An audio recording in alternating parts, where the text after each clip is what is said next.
Hit y'all with another one real quick, and I got another one after this, but got to get ready to start my day. We already talked about Billy Joe Saunders ducking Danny Jacobs, Anthony Joshua, Klitschko rematch. We talked about that a little bit. Since Billy Joe Saunders don't want to fight Danny Jacobs, and even though he wants to fight, Frank Warren says he wants Billy Joe Saunders to fight on that same week to showcase his skills.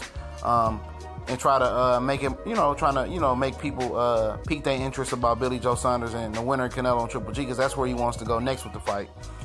But I'm pretty sure, just to get off topic a little bit, that Canelo Alvarez is not going. He's not going to fight Billy Joe Saunders for the simple fact that he tried to showcase him on the Lyman Smith undercard.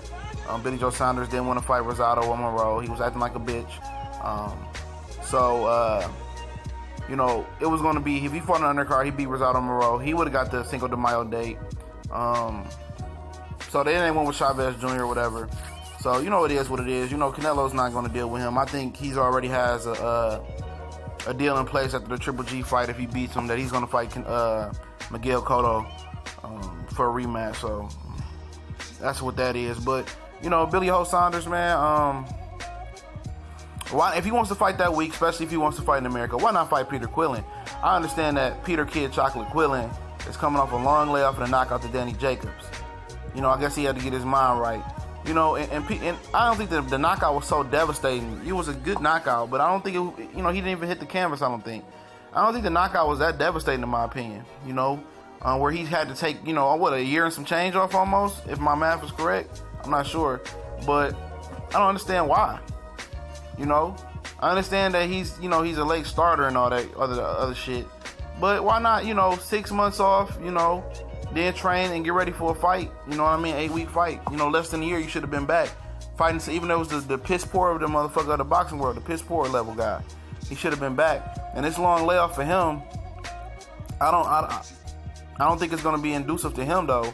But why not come back and fight Billy Joe Saunders for a world title? The title that actually was yours, that you dropped because you didn't want to fight Matt Korobov, and then Andy Lee beat Matt Korobov for that vacant title, and then Billy Joe Saunders beat him, which Billy Joe Saunders only defended that title once in December 2015.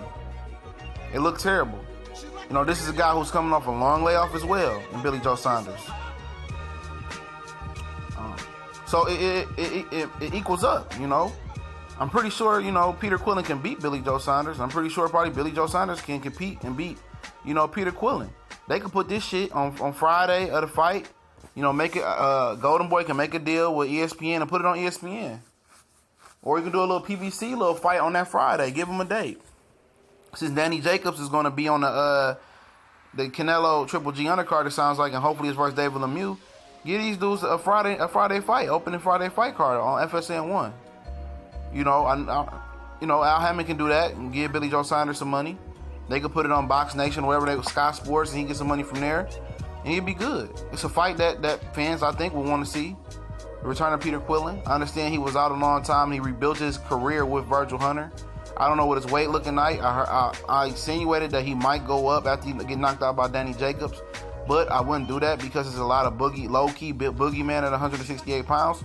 So why not stay at 160 and beat Billy Joe Saunders?